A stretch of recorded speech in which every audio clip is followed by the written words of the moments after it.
Hi, Amit. Welcome to the show. Oh, thank you for having me, man. I'm very honored to be your first guest. This is quite a privilege, actually, to be anyone's first Yeah, guest, no, or no, just I'm really or excited for it. technically just be the guinea pig. Either way, I'm happy with it. It's fine. Yeah, for sure. I'm looking forward to it. So for anybody who doesn't know who you are, could you give us like a Cliff Notes version of who you are, what you do? Absolutely. So my moniker you probably see on screen. I've been known many years as the Love Doctor, and essentially what I do is I'm a holistic love coach. So to summarize that, I work with people inside out, outside in, helping them sort out their love life. But it goes beyond just the realm of dating, because what I find is with a lot of people, they tend to have um, issues that root from other areas. And usually, when they kind of start to get a grasp or uh, take the reins with both hands on this area of their life, a lot of other stuff starts to fall into place. And, as we know, dating can be quite a contentious issue at the moment. And for many people, especially guys, can be quite a source of ill mental health. So this is where I help a lot of people, not just the guys, but everyone, like I said, get a grip of this area of their life, learn to manage it properly, learn the skills, because it's very easy to romanticize, but it's actually a skill set. When you learn that skill set, it's fairly easy to navigate. So what kind of clients do you work with and what do you aim to get out of it? Or is it unique to each individual? Yeah, so there's loads. So I've had clients from all around the world. I've had people in Brazil, in India, all over, you name it. And the majority of my current clientele are people who are single. I don't just get clients who are just single as well, but majority are single and they struggle with this area of life. They really struggle to meet people, to connect, to be able to flirt, have banter, to be able to create that kind of connection. Or they're always, and one of the biggest things for most people is they're always going through this repeat pattern. So they're always attracting the same type, always going through the same cycle with each person. Like they're always getting to a certain stage and then it breaks down and then like wondering what's going on? What have I done wrong? Where did I go wrong? And as a coach, my job, my specialism is to pick up on those patterns and to understand actually where it is all going wrong. And that old adage, you might have heard it, right? When you've probably seen it in a romantic film, where people say, "It's not you, it's me." Yeah, Actually, it really is you. yeah. And a good example of that would be like, for example, nice guy syndrome. That's a really common one. What guys don't realize is that when they're being nice, one of two things usually happen. Either they friend zone themselves or they detract the other person because it's not a very attractive quality being nice. And so the other person doesn't feel attraction to them. They get friend zoned and then they get frustrated and they wonder why. And then it keeps on happening and it keeps on happening and it repeats again and again. And they never break out that cycle. So I help, for example, this is one of the big ones, helping guys break out of that cycle. On a more technical level, for example, there's the whole kind of anxious avoidant paradigm. Probably about 80% of people out there who are single have an anxious attachment style. So because they don't recognize the patterns that go along with that, they always end up going through the same thing over and over again, the same pattern with different people, and they never seem to be able to break out of it. And that's where I come in because I can recognize those nuances. I can see the technical aspect of what's going on. It sounds a bit, kind of almost, like literally like robotic when I say technical, but it's just understanding a skill set. Like, let me just put it another way very quickly. If you want to improve at tennis, you get a coach and you probably end up having to repeat strokes over and over again until you get the methodology and you learn it. Dating is no exception. There is a skill set to it. There is something to master. It's not just a romantic fantasy where you meet someone, you both fall in love, your eyes meet across the room, and and then next thing you know is wedding bells and babies and all sorts, right? So it doesn't quite work like that. Yeah, of course it does for some people, but for the majority of us, we actually have to work at it because the relationship requires work.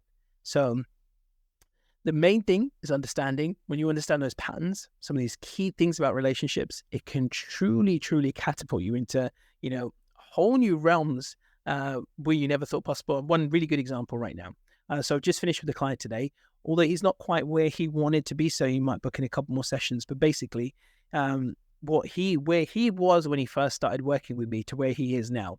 He was the typical kind of guy who was a nice guy, but never got anywhere with women.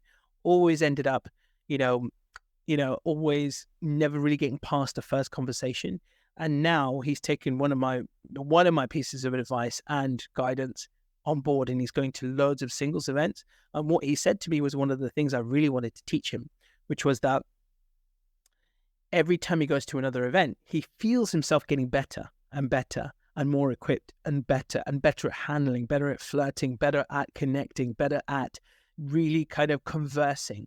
And so he's seen the progression that can happen as a skill set, what happens when you do it over and over again.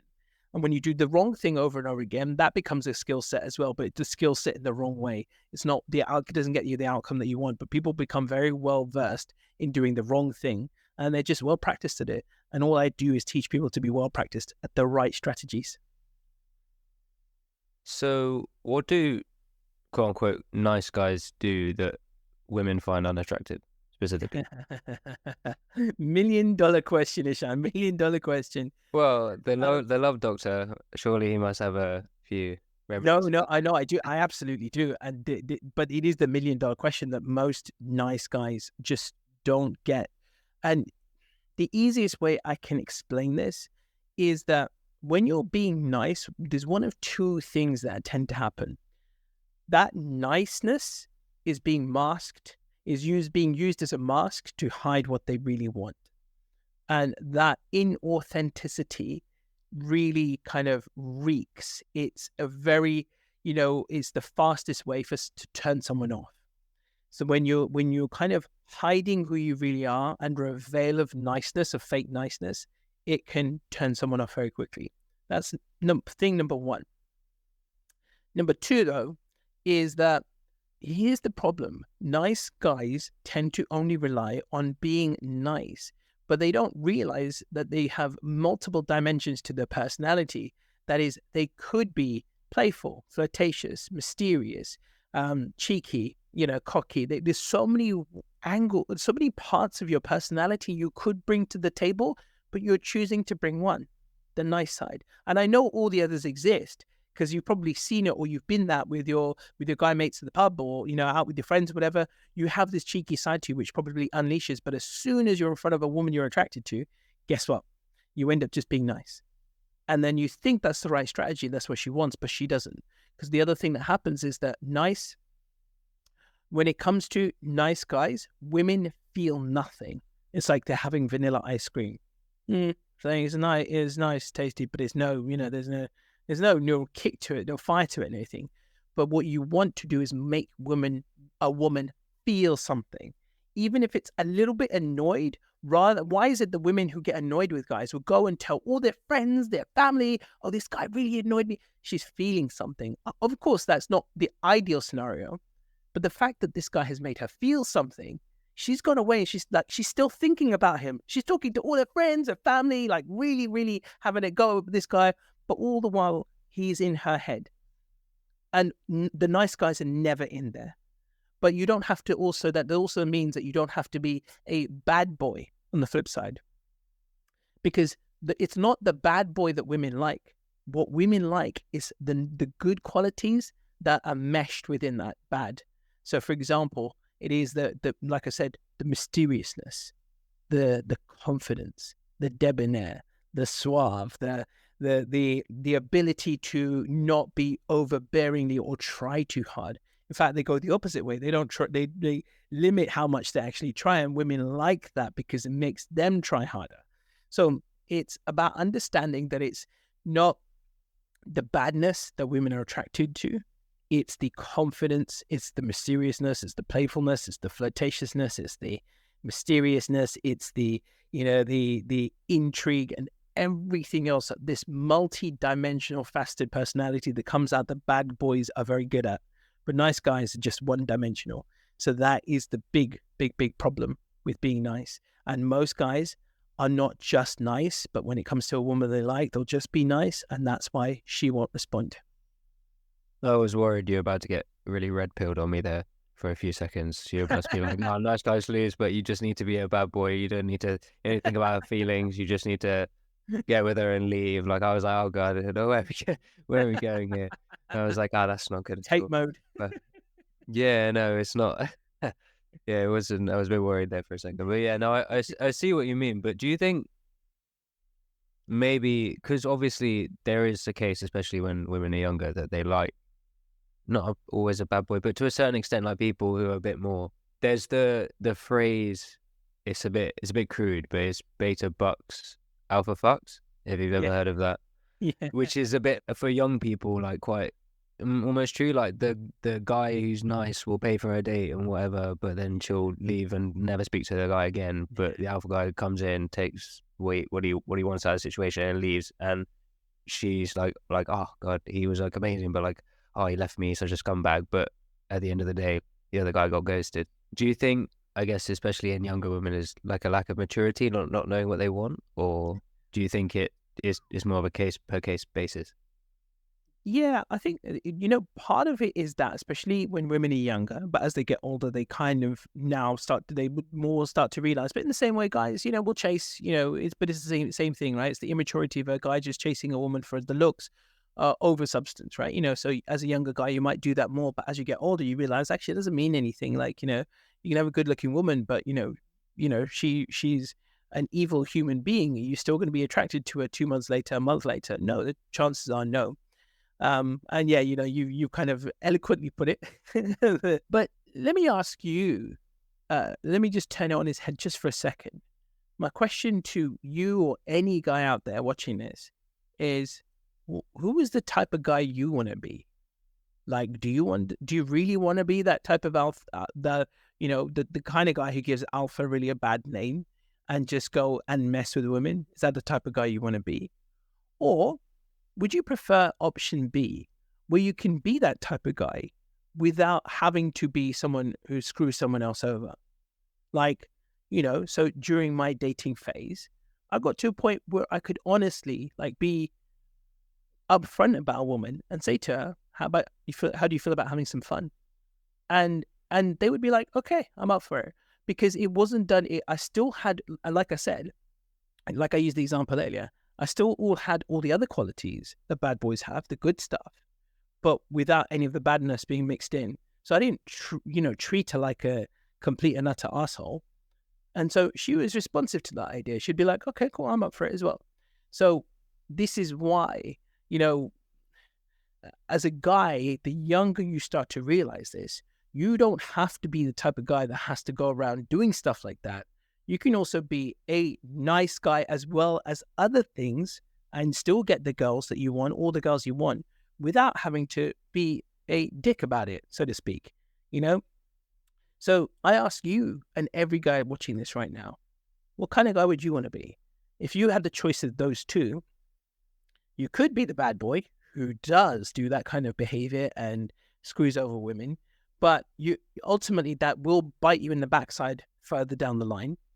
Or you could be a gentleman about it as well. Still get the girls you want, still have your young years of playing around if you really, really want to, but not have any of the dire consequences that go with it. Which one would you rather go with? Do you think there's some sort of pressure, maybe, especially if you're in a group of lads, how boys are sometimes, to be that kind of more arsehole-y, like I don't really care, like what she has to say, like I'm just here. Like, Yeah. especially when you're out, do you think there's a pressure in society the way is it the way it's structured to be more that kind of arsehole? Let's face it, right? How many of us guys haven't succumbed to that kind of bravado? Yeah, man, the girl was checking me out, man. Yeah, we end up kissing behind the bike. She went to school, right? The bike sheds or whatever it was, right? Yeah, you end up you like that feeling of being able to tell your guys because it makes you feel good, right? And just hear those words that I'm saying, right? You're saying it because it makes you feel good. It makes you feel like I am a man, and what the guy is striving for is that feeling of being an alpha, of being a leader, of being revered in some way, being respected is the word that we're actually looking for here. He wants to feel respected. That's what he's gunning for. And so when you're immature, this is the way you do it. You're gunning for respect via domineering other people rather than helping people. And so that's where it comes from, right? That's where it originates from. The desire, the root source, you want to go to a spiritual level, right, from our soul, is the desire to be respected. But what happens is through influence, society, what our friends tell us, peer pressure, etc., we end up tending to take the wrong roads to get there and doing it in such a way where it hurts other people. So again, it comes down to this ultimate point. Who do you choose to be? Do you want to be that type of guy?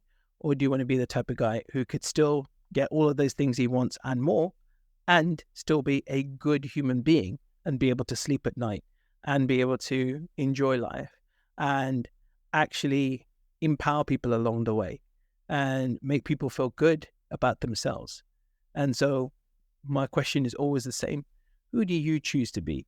But that immaturity of, you kind of alluded to a little bit, right? But it's a bigger problem in society now. This pressure, this peer pressure that guys face of, wanting to have their first sexual experience, it's a really big thing. And, again, we as guys put pressure on each other to, when a guy hasn't, for example, we'll laugh at them, we'll mock them, we'll make their life miserable. I've come across so many guys recently, and not just guys, but ladies too, who are all never ever been with someone now into their 30s and even 40s. And, it doesn't have the same mental health impact on women that it does men, because women could go out and get it relatively easily if they wanted to, but men have to really work hard at it to get it. And so there is a bit of an epidemic now where you've got a lot of guys, because they haven't been taught this, they haven't had really good male role models to teach them the right way to go about this. They get very desperate, they get very lonely, they go to the wrong sources online. They start to listen to people like Andrew Tate and Fresh and Fit. Like I said, I said to you before when we first had this discussion that I don't necessarily say that everything they say is wrong, but I think that they also do have a very immature approach because they've never really lived life. It's like the Whatever podcast as well. How many presenters there have actually ever been married and had a long-term healthy relationship? Probably none of them. And they're only going by the very short-term thinking of, what they get in that moment, by getting laid or, sleeping with as many people as you want, or they're going the other extreme that the women should be this and men should be that, et cetera, and so on and so forth. But you can have it all if you really want to, if you want to do it the right way, but look to better sources, look to people who can really guide you the right way, so that you don't end up in a situation where you do feel embarrassed, you do feel shame for being a guy, for being a man, in his 30s, never having been with a woman, and that thought plaguing your mind 24/7. And this is the thing that a lot of people don't realize is, as a guy, when you haven't been with a woman, it really does plague your mind. It takes over. It really starts to irk you and become like the predominant thought you think about day and night. And then you go scouring the net for the wrong sources of information and looking in all the wrong places. And you end up then making very unhealthy choices, or getting obsessed, and it affecting your mental health on a very much deeper level. So this is why, one of the things I will say is that we as a society need better male role models to stand out and lead guys better than Andrew Tate does. Because again, he's just, he's got one dimension to him, which is that ultimate machismo. But, does he have any other side to him that I've seen? No, not yet. And that's what it needs. It needs guys who can show other guys the way that there's lots of facets to that can be part of a man's personality. It's more a case of masculinity being something that isn't just one facet, it's multi-dimensional, which is currently in media only being portrayed in one dimension, which is disappointing, to be honest. Going back a bit to confidence, if you're someone who gets validation from that kind of, not manipulation, but the getting the girl and then talking to your boys afterwards about it, the immature way of doing it, how do you transition to having a more healthy sense of self-care and like self-validation and confidence and self-esteem from better roots? Usually it starts by thinking that there's only one way. So, like those types of guys who will use and abuse people, for want of a better phrase, they do it because they think that's the only way, or they think that's the best way. But there is multiple ways. You don't have to be that kind of person. It obviously, it stems from, firstly, you choosing and deciding through self-awareness, this is what I am, but actually this is what I choose to be. And that is the kind of like, pinnacle of life and what it means almost to be a man, in that I can step outside of myself and see who I am. But I don't want to be this person anymore. I choose to be something else. I've been quite lucky. I've grown up with some amazing role models. So I started off my spiritual life when I was 15 years old. And one of my, first probably, prior to that, biggest role models in life was someone, a name that I'm sure as soon as I mention it, everyone will know the name. And that is Bruce Lee, right? So one of my first idols as a kid was probably Bruce Lee. And, you look at how deep and insightful and full of wisdom he was.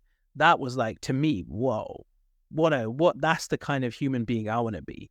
When I watched his films growing up, it was about him protecting the weak and fighting the villains, right? So I'd already decided in life that that's the kind of person I wanted to be. Stand up for the weak and fight the injustice. And so that became a model for me, literally role model, a model for what I wanted my life to be like. And so that was the starting point. But then more and more I got connected and started to read. And I, at the age of, God knows what, I was reading books about physics and books by, Albert Einstein and Stephen Hawking. And I got very interested in spirituality and how life works, how the universe works, how, the deepest questions of what makes us who we are, why are we here, everything. And then, I got deep into people like Tony Robbins and Neil Donald Walsh, who wrote the Conversations with God series, Deepak Chopra. So I'd consciously chosen different role models. Luckily for me, there could have been, back then, some kind of Andrew Tate in the world. I don't know, maybe I just wasn't aware of him. And maybe that's a good thing, because I had others that were a better role model. Then there was, more recently, David Goggins, for example, real big role model for me. Read both his books, love it, love the idea of that never give up, can't hurt me mentality. So it always begins with a choice. Who do you want to be? Who do you want to become? How do you want to be remembered by people around you in your community? Do you want to serve, or do you want to live that kind of life where you have to go around and feel like you need to screw everyone else around you to get ahead in life?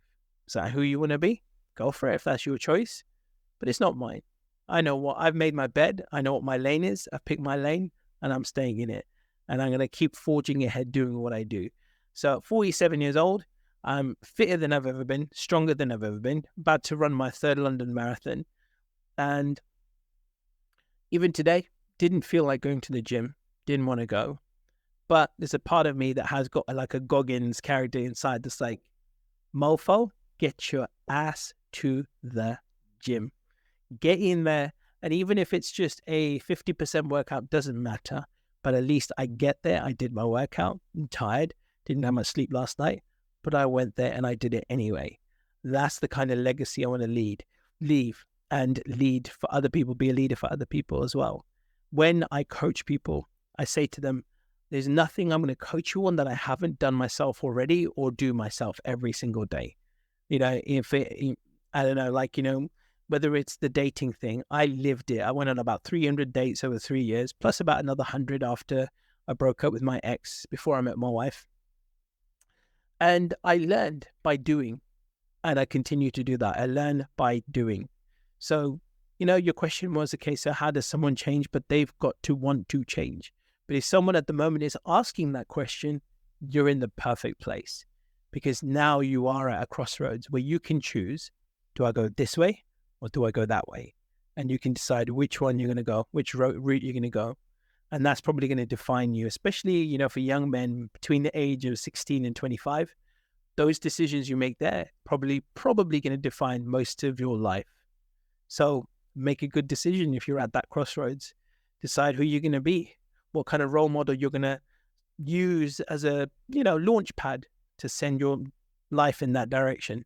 So, like, who's it going to be? Let me ask you a question, Ishan. Who's a role model that you look up to? Um, I was gonna say something like my dad, honestly, which Yeah, is, I guess, an easy one to say. But when I think of my dad, I think of just sacrifice. I just yeah, am aware that he's sacrificed a lot for me and for my brother. He's foregone a lot of nice things for himself to set me and my brother up. So, like, when I was doing, say, my A levels, he's paying for a tutor for me to do outside of school to help me further my education. That adds up over time. That's money that could have gone towards a new car or a nicer holiday or something for himself. But he's always put others before himself, and he's sacrificed his own short-term happiness for a long-term gain, not even for himself, but for me, my mom, my brother. So yeah, in terms of the kind of values that I'd want to have, my dad definitely, which I guess is an obvious answer, but just because I guess I've known him my entire life and I've seen how much he's done for people, I can really appreciate that. yeah. Which transitions nicely onto what I was going to say next, actually. Oh, go for it. Yeah. Yeah, I was going to say, to do with healthy masculine role models, do you think vulnerability is important in establishing connections that are meaningful, especially for men, or is men opening up? I'm going to use another cringe Gen Z term, an ick, and not what a woman would actually want, or is that more just immaturity again? You think you're asking really good questions actually, and that's like a really deep question at the moment. And y- not everyone's going to agree with me, but I don't think vulnerability is the way to go for men. I think I genuinely don't believe that. I think, and it's one of these things, right? That a lot of people hearing that will be like, What are you talking about?" You know, it's important for men to get his emotions out, and truthfully, no, I don't think it is that important. I don't think it's just as important as we think it is. It's important for women to express their emotions. It's important for women to talk about how they feel. It's incredibly cathartic to women. But I don't know that many men who've ever felt that good about sharing their emotions. No, I just don't see it. You might see it in the movies, you might see, you know, on TV shows and things like that. You might see it be portrayed that way, but real life is very different. What I see is that men feel good through action, through problem solving, through accomplishing. That is kind of like, for me, one of the holy trinities for men. That for a male or a man or a masculine personality to feel fulfilled, it is to, as I said, right, to problem solve, to take action, and to accomplish. So that's the three things he needs to feel good. Talking about your feelings, not really. I'm sorry, I'm not in that camp at all. Being vulnerable, not in that camp at all. That doesn't mean you don't talk about your emotions. It doesn't mean you hide anything or you don't reach out for help when you need it. But there's a time and a place for a guy. I think guys need a moment, like when they are facing challenges, they need a period of solo introspection. They need to process, and then they need to attack the problem. That's what we need. I think that is probably one of the best things that we can do as guys is, and if you have a partner as well, then as a partner, if your man is going through something, for example, then recognize when he needs that time alone to process. And it doesn't mean that he doesn't love you. He just needs that time for himself in that moment where he needs to think to himself, I need to just sort things out in my head. And then once he has a better perspective, he can then figure out and sort out the problem. So yeah, that's my take on that one. I think that vulnerability is a very strange word, and I don't believe in it for men. I don't think it's the right way to go. I think processing, problem solving, and accomplishing is the holy trinity for men.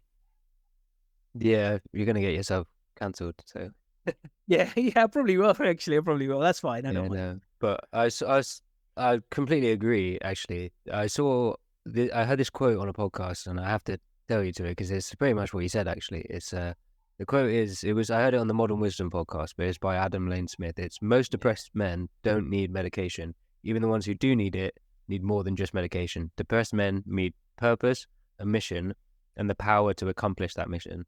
Give a man those three things, and he will crawl over broken glass with a smile. Describing that men's way of channeling their emotion is doing what they feel like they have to do as their purpose rather than discussing it. If I have a feeling, I don't text my group chat saying, oh, I'm just feeling terrible today. I kind of I do something actively to be like, okay, I'm feeling a bit crap, but I'm going to do this to circumvent that or channel my energy into that. I think it's more active based rather than discussion based. Yeah. Can you mic drop? Can you say that quote one more time as well? Because I think people need to hear it a second time. Okay. Most depressed men probably don't need medication. Even then, the ones who do need it need more than just medication. Depressed men need purpose, a mission, and the power to accomplish that mission. Give a man those three things, and he can crawl over broken glass with a smile. I think it's an incredible quote. Yeah, I love that. That's brilliant. Moving on slightly, obviously dating has changed a lot in the last 10, 20 years. Would you say that online dating has changed dating for the better or for the worse? Or a bit of both? Definitely changed it for the worse, but it's not the be all end all of the problems. Yeah, apps have contributed to the state of play, to the status quo of dating, but definitely not, the absolute cause of all the problems.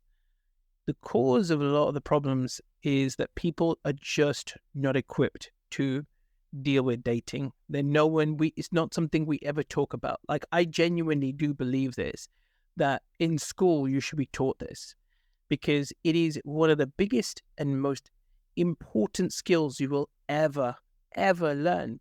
Think about it this way, right? Ishan, you go for a job. What's the likelihood you're going to be there for life? It's very unlikely, right? But maybe now, maybe 50 years ago, you might have got a job for life, right? Nowadays, you're getting a job probably for maybe 2, 5, 10 years, maybe at a push. But yet you're looking for a partner for life. Yet we spend so much time talking about CVs, how to apply for jobs, how to interview, but no one ever teaches people how to actually date. No one teaches people how to actually have a conversation. I'll give you an example, right?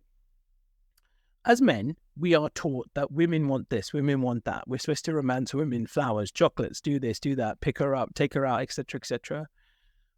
But actually, on the flip side, most women are never, ever really taught about what men want. And they'll say in passing, right? Steak and BJ kind of thing, right? As a laugh. But actually, we do have genuine needs, and I think that women don't get. So let me tell you two things, right? So, you've heard of love languages, right? I have my own take on it, which is, I have my own take, which is the 4 love languages of the soul. So women want 2 main things from a partner. They want time and they want empathy. So they want their partner's time, that is, to spend time together, literally, and also, just to be together, do things together, experience things together. They want your empathy. They want you to listen. They want you to be there to hear them speak and hear their problems. They want to feel heard by the other partner, right? That's the 2 soul needs that women need. Now, the 2 things that men need, one is space. So have you noticed women need time, men need space, right? It's like the universe consists of time and space. It's like the opposites. It's the yin and the yang. So women want time and empathy. Men want space and appreciation. Those are the 2 soul needs of men. They want to be given their space when they need it, and they want to feel appreciated for the things they do. Simple, really easy way to think about it. It's the most obvious and the most powerful thing, I think, a concept I've ever come up with as a dating coach, right? That I want to write about. I want to talk more about with people so that people get this.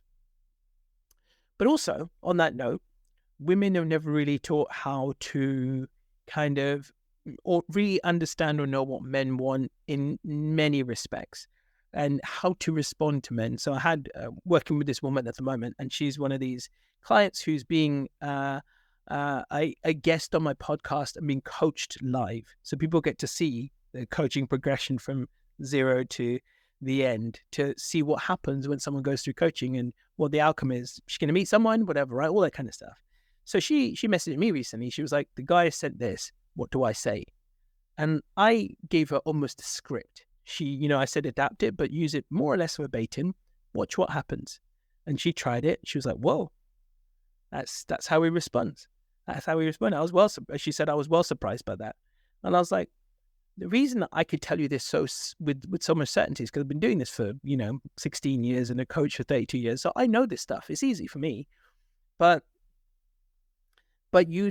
she now has practically seen what happens to a guy she's seeing when she responds in the way that he would like.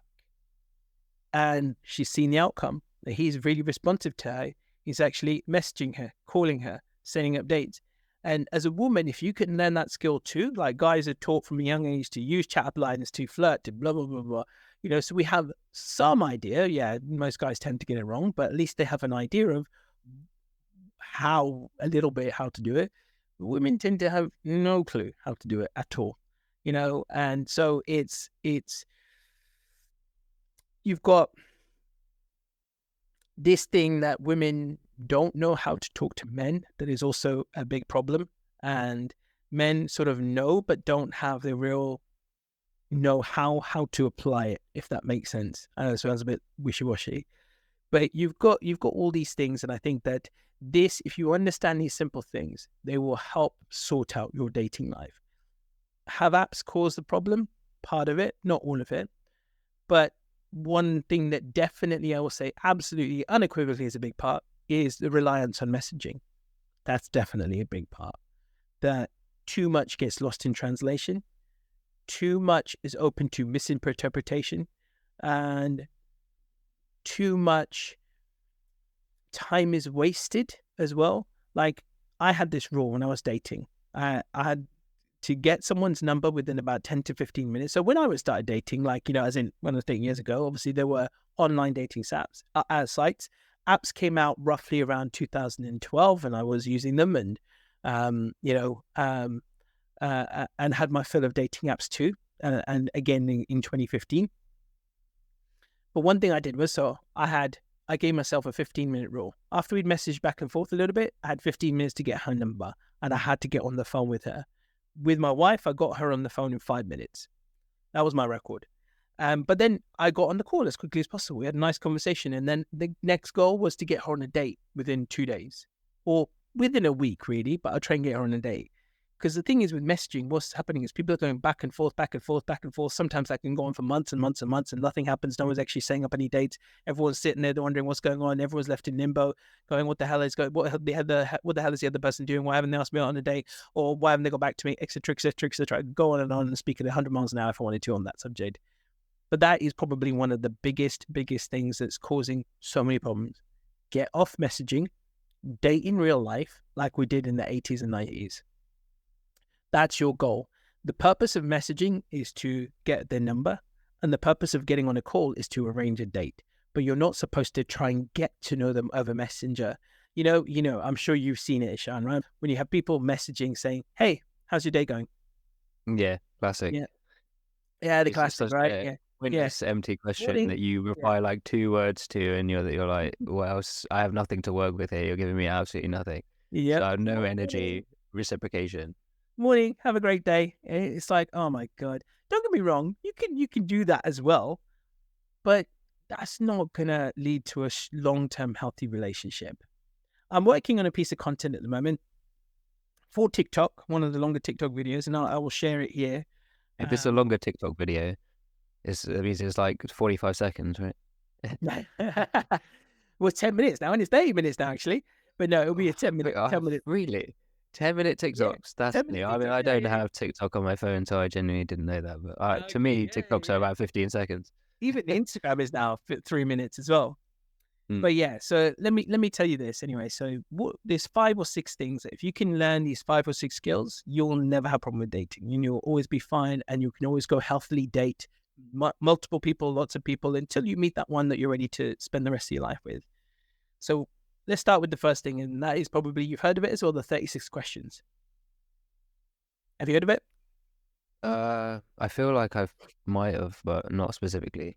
So there's a couple, Arthur Aaron and his wife, and I've forgotten his name. I think it might be Elaine or something. They created this thing that you do, which is called the 36 questions, and I've created my own version of it in the form of a pack of cards, right? So they're called Spark Conversations, and the whole idea is that you take these on a date, and you can just either play some games or you can just get the other person to pick a card, and every card has got a different question on there. For example, Jack of Clubs says, what's one thing that you've done that you would never do again? What's the purpose of these, though? What are the purpose? Purpose is to have real conversations, and that's what the 36 questions by Arthur Aaron and his wife was all about. Is getting to know each other on a deeper level. Like, rather than asking each other the same 10 surface level questions that most people ask. How are you doing from, kind of thing, right? And then people will ask fundamentals like, a big thing in Indian culture is, do you eat meat? Yes, you do eat meat. Oh, how do you feel after the fact I'm vegetarian? And then you're basically looking for differences that will stop you from progressing, and then that will happen. Then that's going to be the outcome anyway, because you're looking for things to break the relationship immediately, and that's what most people do. So, so instead of actually getting to know someone, and what I say to everyone is that when you actually really get to know someone, you'll probably forego a lot of your list, the list we all have, right? I'll give you an example, right? So one quick one, one of my ex-colleagues, he's an English guy. He had a Gujarati wife. She's a vegetarian. He's a meat eater. And obviously that could have been a big issue. That could have been the reason that they didn't get married. But guess what? It wasn't. Do you know what they decided to do? They basically built 2 kitchens in the house. They built one kitchen for him, and they built one kitchen for her. So the meat doesn't go in her vegetarian kitchen, and she has that all to herself, and he can do whatever he wants in his own kitchen. So it just goes to show that there's ways around all this kind of stuff that most people think is a blocker, or because they didn't match my list, then that definitely can't work out. So that's one thing. The second thing is understanding attachment styles, right? So if you understand the whole anxious avoidant paradigm, you will avoid yourself getting hurt to the max. And so that's a big one. The anxious avoidant paradigm, there's loads of videos about it on my social media. If anyone wants to go check it out, you will. I won't do it here now because I'll end up taking too much time. But if you understand that, a little bit of attachment styles, that if you have an anxious attachment style, you're always going to attract an avoidant. They're always going to end up in the same pattern where they're going to try and break you down. You're going to break down and eventually let them in, and then they're going to start buggering off, and you're going to be like, where did they go? What happened? What did I do? Same pattern over and over again. Slight differences, but essentially that's the same pattern I hear, at least 8 out of 10 times. Third thing is love languages. And then that is very simply to understand that, as well as my soul love languages, this is on top of that. So this is 3 and 4. But love languages are a great way to kind of learn to, because what people don't realize, you don't just have one love language. You have 2. You have a love language in the way you like to receive things. So let's say, for example, my language of love to receive is quality time.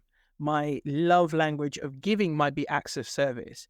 My wife's love language of receiving might be quality time. So my thing is, I have to try and work out, how do I combine my love language of giving to her love language of receiving, mine being acts of service and her being quality time? Well, it's quite simple. In the acts of service I want to do, why not get her involved? Do it together. Then we're spending quality time, and I'm doing it in the way that I like to serve as well. Simples. So the 5th thing as well, one of the most important things is understanding then the most important, fundamental, and deepest probably research ever done into relationships and longevity is the Gottman studies, right? By John Gottman and his wife. And if you understand what they did and what they found, that their predictor of what makes a relationship last versus what makes a relationship go through a divorce within 2 years, then if you understand that, you can do something about it. And then there was one more, which was the 5 stages of relationships as well. So that's the 6th thing. And if you understand that, you can recognize what stage of a relationship you're in and be able to then kind of understand some of the challenges you're going through and being able to navigate them better. So those are kind of like the 5 to 6 things that you need to know. If you know and can learn those things really well, then you won't have a problem with relationships and you'll be absolutely fine. You've made a deck of cards to help people with conversations, which I guess, as much as it would be useful, kind of shows the inability for a lot of our generation to even have a deep conversation these days. And I'm nicking another thing from Chris Williamson. If you can't tell, I listen to his podcast. I He came up with this thing. I love his podcast though. He's great. He comes up He with came up with a thing called generalized risk aversion. I'm not sure if you've heard this. Yeah, I have. But Yeah. he said, yeah. I'll say it again. So in a world with things like Netflix, Amazon Prime, Instagram, video games, online pornography, men have turned down the amount of risk and discomfort they have to face in their everyday lives. So when they instead of going to a party, that party has to compete with the newest season of whatever TV show you're about to watch or the newest video game that you really want to play. So especially with that, and then COVID, where people literally couldn't meet anybody at all. Do you think that our modern society isn't conducive with meeting people in person anymore? It's just all virtual, just because you're too scared to get that rejection so it's easier to just do it all behind a screen, because at least you don't have to face the embarrassment of having it happen in front of people. It's funny. That's a really good one. Another brilliant question you've asked, by the way. I was at the gym earlier, right? And I forgot my headphones. So I just put on some motivational YouTubes in the Worst feeling. Oh, yeah, I hate You have it to now. listen to the gym's terrible music and you're like, oh, God, I can't do it. It's like they pick the least motivational music. It's terrible. I know, right? Absolutely. But I thought, okay, let me put on just some YouTube on my phone on full volume on speaker on my phone. And I was watching one of these motivational videos by the Mulligan brothers or Motiversity or something like that, one of those channels. And there was a line by I can't remember if it was Eric Thomas or one of the other motivational speakers who was talking about it. Who's that big pastor, that big American pastor? I can't remember. It might have been him. But anyway, he was talking about, look, you're going to face pain. You're going to face the pain of not going to the gym because your body's not going to be doing too well. So you probably end up in pain by not exercising, or you can choose the pain of exercising. You're going to feel pain either way. Question is, which do you choose? It really is that simple. So even, people sitting there, they think they're avoiding, this is one of the deeper aspects of psychology. We tend to want to gravitate towards pleasure to avoid pain. But what we don't realize is that we are having the immediate pleasure, but much later pain. It's just going to come much later on.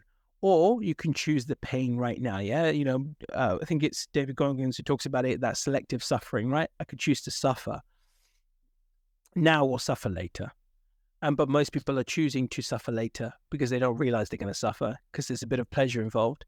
And so they'll avoid it, but they'll have that pain later and that suffering later in one form or another.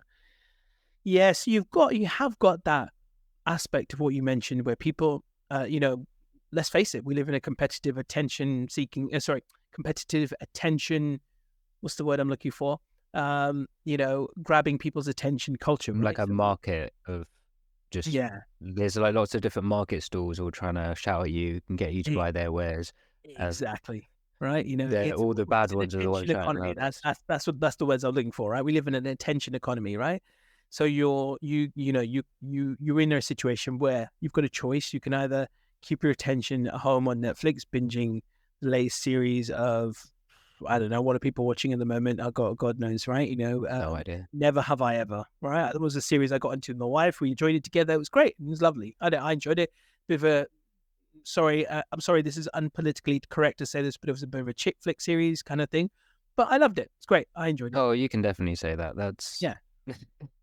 Some things are just for women, and exactly. I've had the experience of doing it just so then because they, as you say before, it all ties together. Women want you to spend time with them, and their idea of spending time is sitting in front of TV watching terrible TV. And sometimes you do have to just watch the terrible TV when you'd rather be doing literally anything else. Exactly, right? So true, so true. So don't get me wrong, we all enjoy a bit of that, but can you balance it out with going out? What's really cool, I think, at the moment is that I think the work I've been doing is now really sort of starting to have a big impact. Like I've got a singles event in Leicester, which is completely sold out for this weekend, which is for about 50 people. And then I've just booked in a big event for London in June, a singles event. And already, like this has been my fastest selling event already. You know, we're already well on our way to selling out half, and this is 10 weeks in advance for an event in June. And it's great to see that people are deciding, you know what, I'm going to go out there. Sod it, I've had enough of being stuck indoors. I want to get out there. So there is a shift, in my opinion, where people are taking a bit more of a risk and going out there and meeting people. Equally, though, there are people who will message me really unusual kind of questions. Will be like, you know, how many people are coming? Or is there anyone there my age? Or, you know, things like that. And I'm like, well, you need to come to find out. So there are people out there who still really that risk averse, where they want certainty. They want to know that they're going to meet someone there. And I'm like, no, the chances of you meeting someone at a singles event is actually quite low. I'll They're just always be honest. imitating the app. I think they're just imitating the parameters of an app. They want the slider bar, which means that they can narrow down the age range and the location and the preferences. They want to do it as if they're using the app, but real life obviously doesn't work that way. But they've still got that mindset where they can like fine tune it to get the few swipes that they want. I love that. It's a great analogy. It's a great analogy. It's so true. That's exactly what they're doing. They're thinking they can just, you know, filter down real life into their requirements, and it doesn't work like that. So there's obviously still a lot of people who are living that ethos, that mentality, but then equally there's a lot of people who are just saying, screw it, I'm going to go anyway. And like I said, there's your chances of meeting someone at a singles event is actually quite slim. But the reason that I encourage people to go is not just because, you know, I'm running it and, you know, it makes me a little bit of money, and it doesn't make you a huge amount of money, but it makes a little bit of money. But that's not why I'm telling you to go, because I'm telling you to go from experience, from life experience.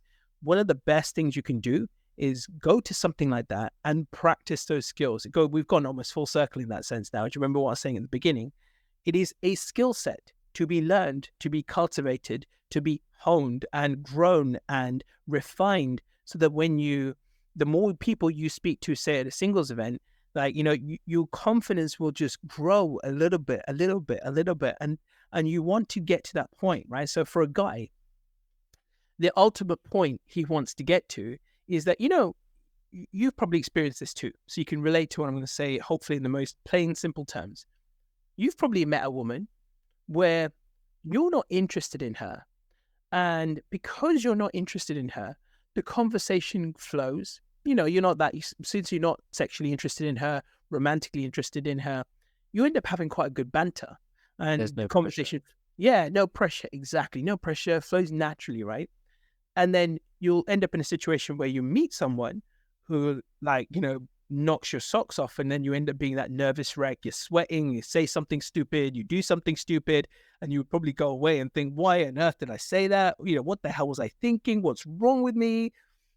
The whole point of this is, when you go to a singles event and honing those skills, is that you are in a point when you meet that someone special who you think for you is like, whoa, this is someone I really like.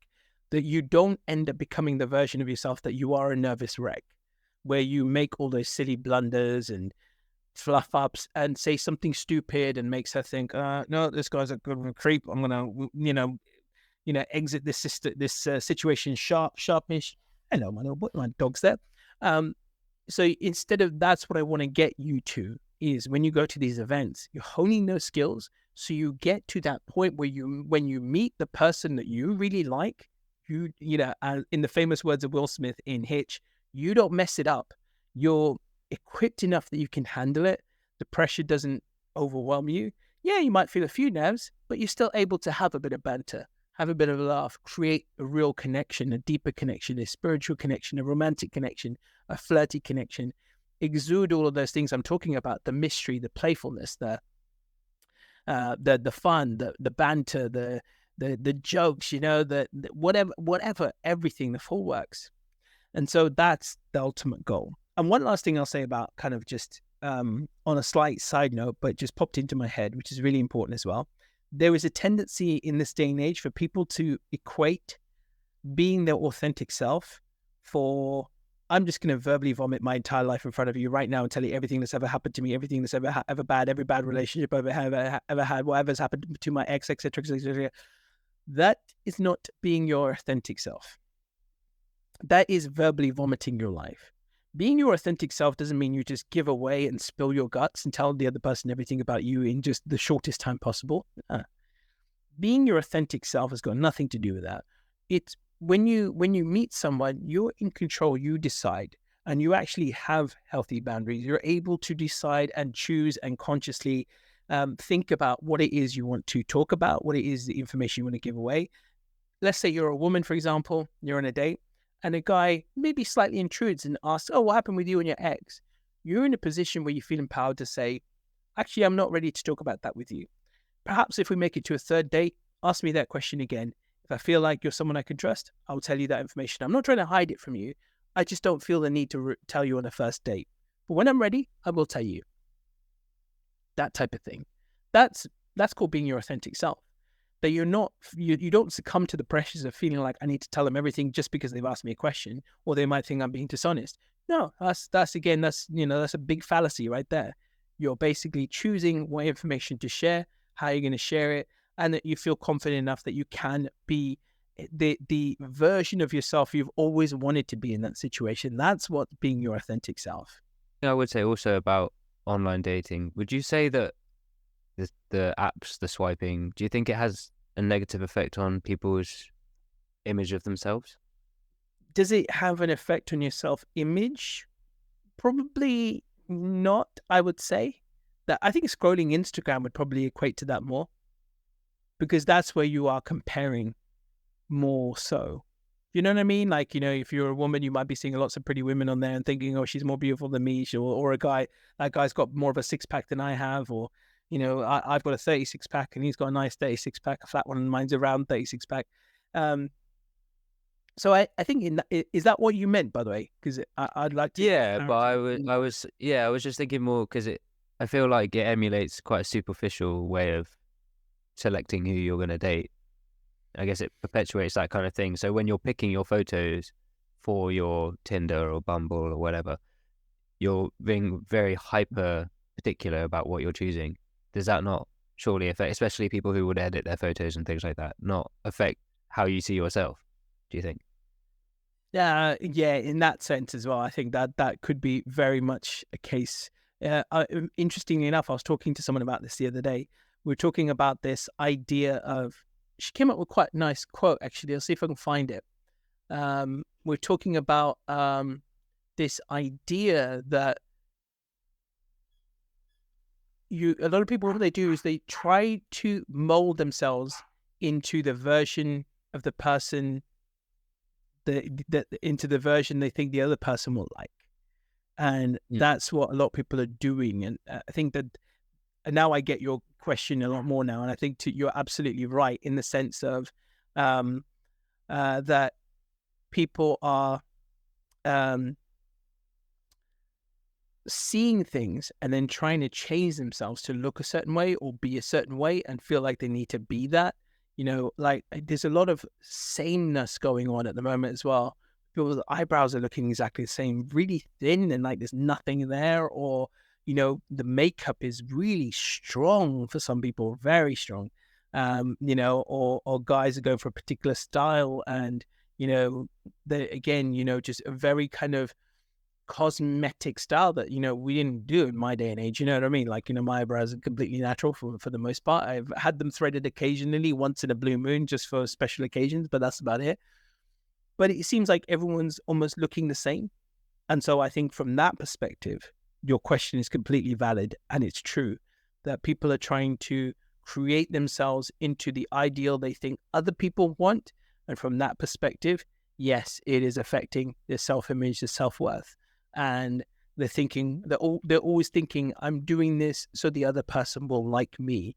and you're always in a losing position when you're doing that. There's that old saying in it. It's like, well, not an old saying, it's what I say to people as well. You want to try and avoid putting yourself into a position where you feel like they're choosing you. And instead of that, you kind of want to become the kind of person like not, I wonder if they like me, but I wonder if I like them. And not in a narcissistic way. But again, if you've got that, if you're the type of person who's got a very anxious attachment style, it's a very healthy way to think, to reverse and correct that imbalance. But opposite, if you're someone who's a bit of a narcissist, you're not going to have the self-awareness to do that anyway. So there's no point talking about it. But as someone who's got a bit of an anxious attachment style, if you keep on thinking there in some guise or another, and you're always thinking, I wonder if they like me, I wonder if they like me, then you need to flip that script in your head. You need to reverse that and say, I wonder if I like them. That makes sense? Yeah, definitely. I would say, I think the problem is there's a lot of macro narratives to do with dating that probably just need to be, a lot of people need to push aside, because I think a lot of people go into it with a mentality of like bad stories they've been told or things they've read on the internet. There's sort of like women are shallow and they're like men are trash, and they're constantly like hating of the other side. I think getting muddied in macro scale opinions, making people not want to date as much. I feel like people need to. Has that ever happened to you? Like, has the crazy horror story that you read on Twitter once, or the one like crazy thing that happened to one of your friends once in a very unique scenario ever happened to you? People should probably stop using that as a frame of reference. I think a lot of the problem is people's frame of reference comes from a lot of external opinions that don't really actually relate to them. They've just kind of read it and gone, yeah, that's true now, that's gospel. That one influencer said men are trash, so now I can't date any men ever. And I go in with the mentality that they're going to screw me over, rather than going with the mentality like, oh, this could be something really great. I think that's a massive problem. Do you think those kind of narratives that surround dating these days, especially with social media, that gets perpetuated? Yeah. So yeah, there are places where parts of society where that happens, and that can be quite prominent. If you're someone who genuinely does live there, the what's those housewives programs, the Real Housewives of Dubai, you live in those kinds of circles, or you're part of the Towie crew, or or Made in Chelsea type of thing, you might experience a little bit more of that, a little bit more.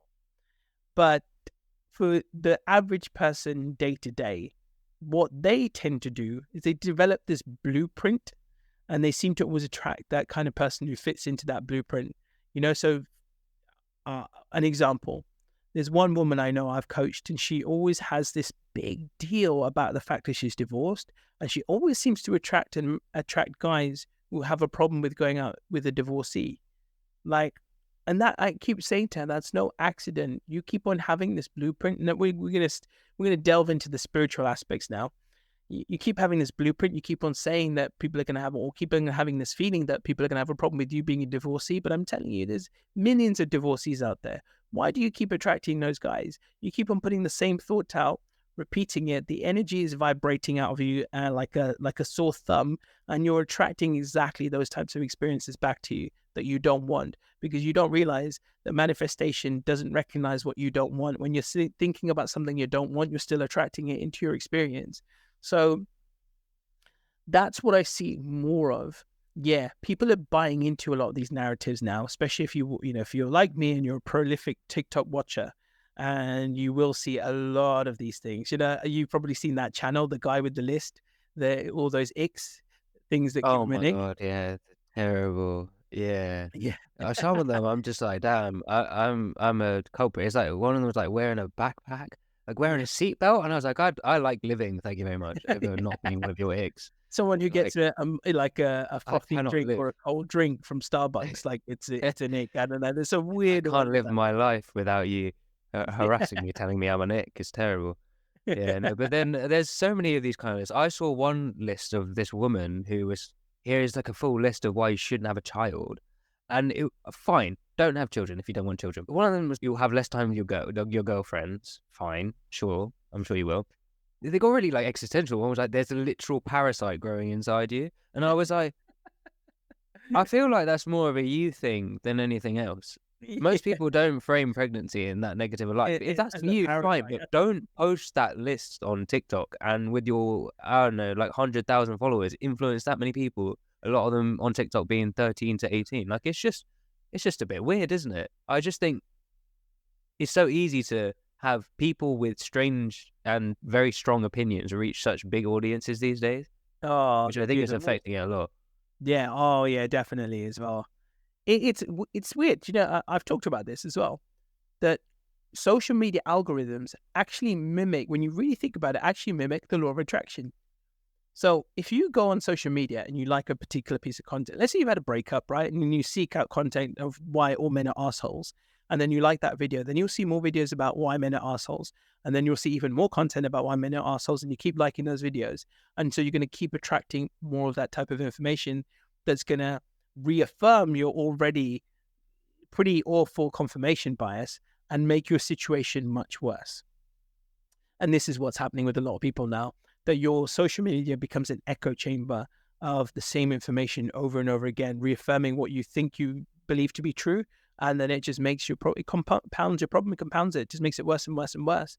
So this is why, like, even if you're someone who is out there, you know, if you're someone who likes to browse social media, really consciously choose, you know, consciously decide what you're going to watch and what you're going to like. You know, like I said, for me, I watch a lot of stuff. And important stuff. I do watch a mix of stuff I disagree with, plus versus what I agree with, because then I get a good spectrum of information. So I try my best not to make sure it's just the information I agree with that I like, that it's also stuff I completely disagree with that I like as well, so that I get a good mix of information in my feed. But yeah, so back to that original point. So we just have to be so careful, because like I said, your social media algorithm, or what you're training your algorithm to deliver you, is just like the law of attraction. The more that your thoughts are focused on that one thing, that one subject, or that one outcome, that all people are like this, or men are like this, or women are like this, etc., you're going to attract and start to manifest more of that in your life. And it's just going to reaffirm that belief. It's going to validate that belief more and more. You're going to keep getting more of it, and you're basically just screwing yourself over by doing it that way. So you have to be very careful about that kind of content that you decide to absorb and watch and believe as well. Sometimes I watch some stuff as well, just because, like you said, right, it's just pretty entertaining when someone says that being pregnant is like having a parasite in your body. I'd probably watch that just purely for entertainment purposes, but I just have a good laugh and make sure I don't like it, because I wouldn't want to see it in my feed again. Yeah, But yeah, definitely. there is a lot of us versus, but let's face it, right? Unfortunately, at the moment, you know, some platforms, TikTok probably being one of them, is designed and built on this whole idea of us versus them, a divide. It's a divide culture. Divide people for clicks, for likes, for watch time, for attention time. And so the best way to get loads of likes and loads of engagement on your social media is say something controversial. Sometimes you might not even agree with it, but then unfortunately people who do agree with it will like it. You get more of that kind of stuff. And so this is why you need to become a bit more mindful about what you will watch and allow into your space, in your sphere, in your awareness. Otherwise, you're just going to keep on attracting that same kind of stuff. But there's a lot of it. There's a lot of men versus women, women versus men. Again, you know, we've seen a lot of these podcasts where, you know, men, you know, like, for example, the, you know, Fresh and Fit is one example of whatever podcast, etc. And then equally as well, there's lots of women's ones where they talk about, if a man doesn't pay for you on a first date, he's a useless man. Do not ever date him again. I'm like, what kind of information is that? You know, take money off the table. Go for a first date that doesn't require any money. You know, go to a museum, go for a walk in the park, go for a coffee, or, you know, something that requires minimal money. And then if you decide, like, this is why a coffee date's quite good, because you can get to know someone for the first 30 minutes. And if you get on really well, go for lunch afterwards, go for a meal after that. Great, wonderful, go for it, spend some money. But at least it's a good way to see if there's something there. And do you click? Do you connect? Is there something to work off, to build off? Great. If so, go spend some money. No worries. But maybe that first 30 minutes, an hour can just be a walk in the park to see if you get along. All the dates that I ever did, I reckon the best ones and the most fun ones and the most enjoyable ones were those ones that were a walk in the park. I never had any complaints from women. They enjoyed it. I enjoyed myself. And then we ended up going to get some ice cream anywhere, and I'd buy the ice cream because it's not that expensive, really. So it's not something I'd be like, I'm not paying £100 for a meal, but I'm spending a £5 for an ice cream for both of us, £10 for an ice cream for both of us. So at least I bought her something. I didn't leave her starving. But yeah, but most of those were really good dates. So back to your original question. Yes, that social media thing, dangerous. Be very careful. Be mindful. Yeah, I saw a thing from Freya India about how algorithms are like conveyor belts, which I thought was quite interesting way of framing it.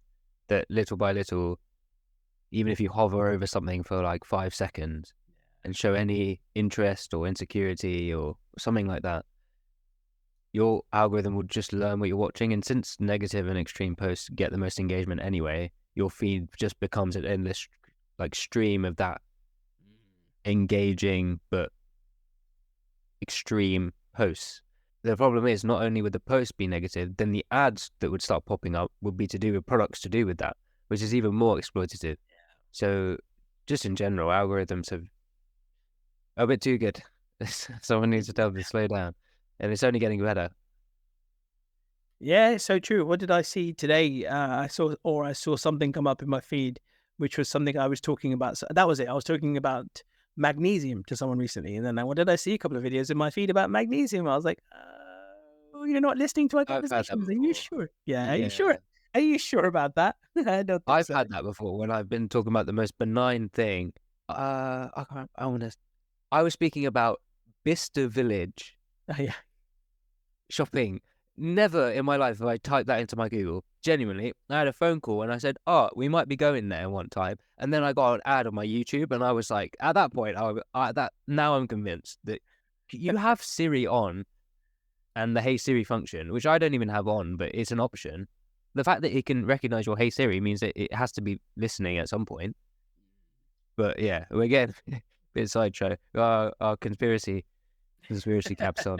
You already got your cap on, so it's all right. Yeah, let's not get too deep into conspiracies because you'll have me on all night. Yeah. So I was just gonna end with a couple quick fire tips, basically, I'd say, Go for it. about the dating world in general. So what would you say makes a good dating profile, and what let's say 3 or 5 points that you would want someone to hit if they're making a profile and want to optimize it to get the right kind of matches? Brilliant question. Really good question. One, picture. Picture is paramount. You've got to get a good picture. And I have to say, right, that's something women are better at anyway, but guys are really bad at it. Like, just bathroom selfies are an absolute no-no.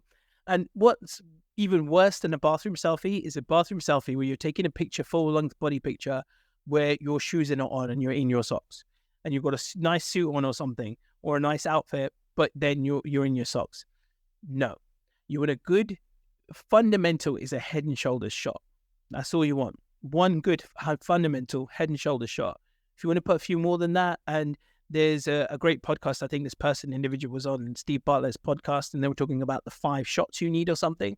One's, like a good standard head and shoulder shot.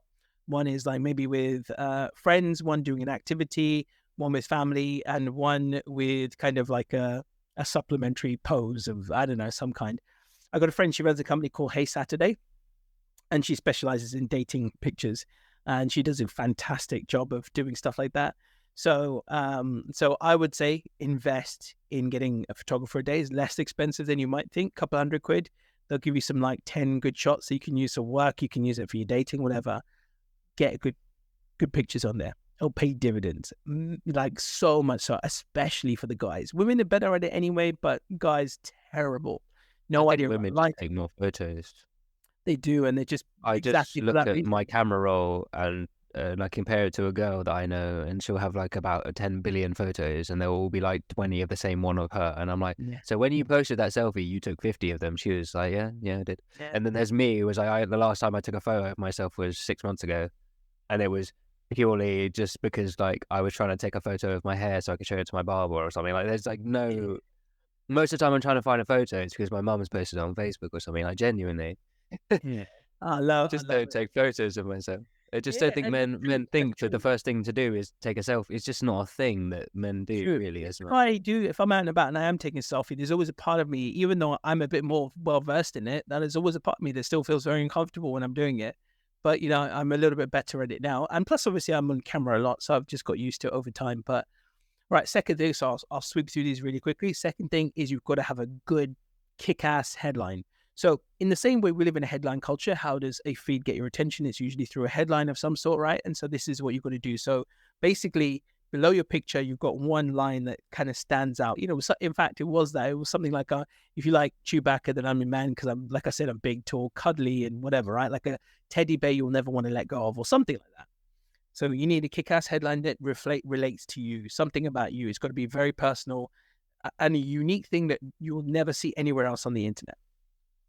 Number 3, what a lot of people do is they write this really long biography. That's also not the way to go. You got 3 more elements to your dating profile.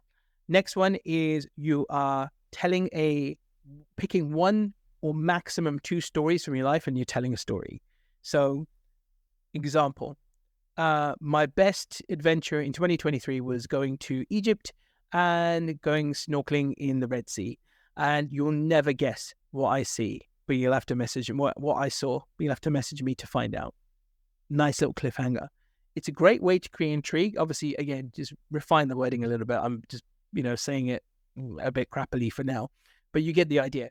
It was very short. Like one of the best things, one of my best adventures in 2023 was I went to go to Egypt, went to the pyramids, but I went snorkeling and you'll never guess what happened. But you'll have to message me to find out. Creates intrigue. 4th thing is then do share a little bit about something about what you're looking for. So, what's one thing that's really important to me? A woman with a good heart. I don't care what you look like, but if you are the kind of person like me who would help a homeless person on the street, then we're going to gel. Last thing, last but not least, what do you bring to the table? For anyone who does choose me, you'll get an awesome companion. I used to be a stand-up comedian, so you'll get non-stop laughs with me. It will be a journey of just laughter and adventure. So that's the kind of thing, if that's what you really want in a partner, that's what you'll get.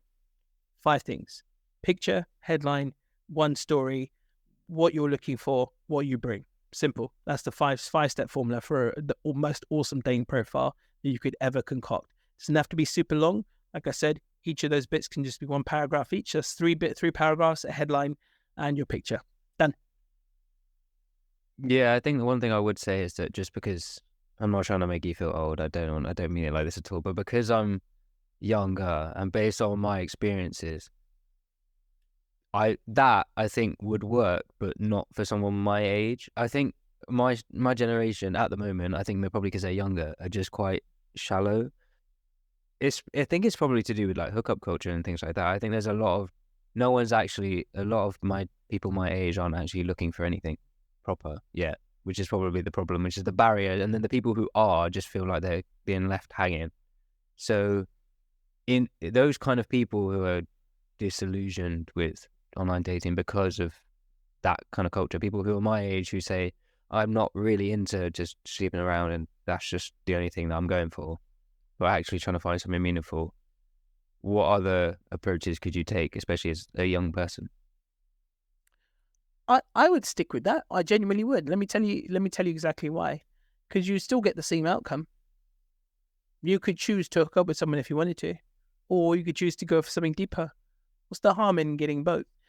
Tell me this, right, Ishan, if I were to ask you this, what woman wouldn't find an intelligent man attractive who knows how to express himself? I don't think that exists. So I don't care about what the age is. If you put something on your dating profile that isn't shallow and actually is a little bit thoughtful, you're going to stand out from all the other 20-somethings, 19-somethings in your, who are in your category. So you're going to stand out like a sore thumb in a good way.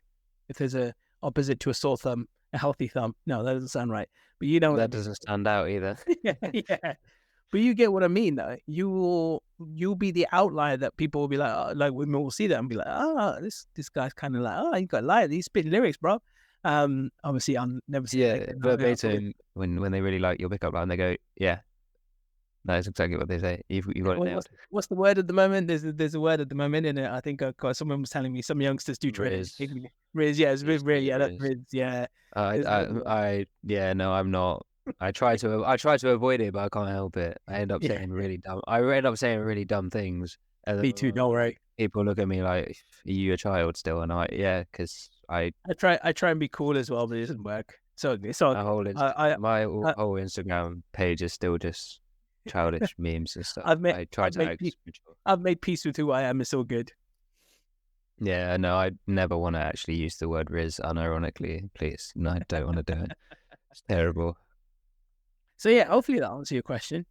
Yeah, no, I agree. It's just, I think at different ages, Yeah, perspectives change is yeah, the main I thing. It agree. was Like when just, you're below 18, I always say that for the most part, generally speaking, I'm talking to the crowd that are probably around about 25. I would stretch it down to about 23. Younger than that, of course, there is a bit of a hookup culture, but you know, I'll just quickly touch on something, but maybe this could be lead to a part two, right? One of these things that's really bad at the moment in this day and age in society is that no one's really giving a true, real thought to their future. And I mean this, let me explain what I mean, right? So, if you're more and more now, I'm coming across, for example, women who want to have kids, but they've hit sort of like that plateau, that age where it would be a real struggle for them to do so. A mum came to me. I'll illustrate it by one simple story. Mum came to me about 18 months ago. She said, "Can you help me find someone for my daughter?" I was like, "Yeah, sure." I said, "How old's your daughter?" She goes, 19. I was like, "That's a bit young. Like, what's the rush?" And she goes, "Look, there's no rush. I'm not pressuring my daughter. I just want us to get the ball rolling now because I think of it this way." She goes, "It might take 2, 3, 4 years to find someone. So she might be 23 potentially. And then, once they meet, they might want to spend a couple of years getting to know each other, maybe 24, 25. And then maybe it might take another year or two to get married. So 26, 27 potentially. And then you might want to spend some time together without the responsibility of kids. Maybe that'll take to 30 and then they can start thinking about children." And that really sort of hit me a little bit. And I was thinking, damn, this woman's actually got a really good point. You can't argue with mums sometimes. They do have a really good point. I was talking to a gentleman who's 54 recently who still wants to have kids. And I'm like, do you not get that most women are gone past their prime fertile age by the time they're 37, 38? it's like the Rachel thing from Friends. Have you seen the clip Yeah, from Friends where she's like, "I'm 28, so yeah, and I want to have 2 kids, so I need to have met my boyfriend. I want to have known my boyfriend for 3 years, and blah blah blah, blah, and I wanted to date him for this long, and then be married yeah. for this long, and then have kids. I needed to meet him 2 years ago." So This is it's one of it's those. true. Yeah, it's so true though. But this is what I say to everyone: work backwards. Like if you want to be a dad by the time you're 30, work backwards from that, because that's the only real way to get some idea of when you want to make these milestones. And yeah, I know it can seem a bit arbitrary thinking about it this way, but it's an important way to think about it, to consider it, because most people aren't considering it at all. So they keep thinking, I've got time, and then they hit 30, and then they hit 35, and then they hit 37, 38, and then that's when they start to ring me because they're really panicking at that point. Holy crap, I've not met someone yet, and like I feel like I've run out of time now. You don't know how many times I've had that conversation with people. At this point in my career, I've spent at least 20, I've done at least 20,000 hours of one-to-one coaching, at least, if not more. And that's another really big one. So this is an important topic, probably a deeper topic for another day. But a lot of people are out there thinking, I've got time, and they keep delaying and they keep delaying, and they're thinking, oh, I got to do my career first, got to do this first. That's one thing I will say about some of those other podcasts. They've got a point that people are forgetting, that you thinking that, oh, technology will save me, I can freeze my eggs, I can do this, that, the other. It doesn't always work. And if you don't really think about it and plan ahead for the future properly and work backwards, so if you want to have kids by the time you're 30, great, work backwards. That means you're probably going to take maybe a year or two to conceive. That means you might want to be married for 3 years, 2, 3 years before that. That means you might want to meet someone by the time you're 25. And that, to a lot of people, that'd be like, oh, that's quite young actually. But that's the sums. That's how it works out. So you got to think about it that way. Yeah, I think it was William Costello who said that I think 45% of women will be single and childless in at least the US, I think, by 2030, which is a wild stat, actually. Like when you think about it. And another thing that I'm pretty sure, I'm pretty sure there's a meta-analysis somewhere. I think it was 80% of women who are childless didn't plan to be childless. Yeah. So it's not a case of women going, oh, well, I'm a boss. I mean, I don't want children. Like this is my path. It's a case of they try to probably do I'm going to find them eventually, but I'm going to be pushing it off and pushing it off. and then they got to the point where like, I do want kids now, but it was genuinely too late. Yeah. And it's something I see on a day in, day out basis. Yeah, it's quite sad, actually, to be fair. It is. It genuinely is, because a lot of people don't think about it, and their pride takes over. And like, I didn't really want kids anyway. But actually, deep down, they'll come to me and they're crying. They're like, actually, I really did want kids. I really did. Even guys are saying that as well. I think I've left it too late. Like, obviously, because women don't want me, like, there are guys out there, like I said, in their 50s thinking that they could just have kids at any time, but then then I have to give them a reality check. I think a lot of people just have this plan for all of their life other than their relationships, rather than the other way around. It's they're thinking about everything else and they're like, oh, that will come, but it's not. Yeah. It's not thought out properly. I thought I'd end it on, I just want you to answer one last question. If you could give a piece of advice, not necessarily to do with dating, but just generally as a life coach, to those who feel they're a bit stuck in life, aren't getting the rub of the green, and don't feel like they're thriving in the way that they feel like they'd want to be, what would you say to them? Ooh, that's again, you've asked some cracking questions. I have to say today. Thank you. There was a point in my life where I was really stuck and I had no clue what I wanted to do. So I started experimenting, tried different things, tried, for example, salsa dancing, tried stand-up comedy, was a magician, professional magician, went into charity work. I kept on exploring until I found things that I love to do. So if you're stuck, the worst thing you can do is do nothing. If you're stuck, the best thing you can do is go try things. And so what will happen is when you start to try things, you might accidentally stumble into something that you love and enjoy, and it empowers you for the rest of your life. One of those things for me, such a simple thing, a basic thing, but I love playing badminton, and I play competitively, and I still do, and I'll keep on playing. And I loved it. I've been playing consistently for 24 years. And so, that may not be your thing. It might be something completely different, but go out there and don't be afraid to try different things. In fact, not even don't be afraid. Just go out there, go to meetup groups, try book clubs, rock climbing. I don't know, anything, literally anything. Go to those indoor skydiving places. Keep doing things and trying things until it ignites something in you, which it will. I promise you that. But you've got to go out there and do it and just try different things. Yeah, we're going to definitely have to do a second episode. This has been really great, really insightful. Amit Sodha, thank you for coming on the show. Hey, thanks for having me, man.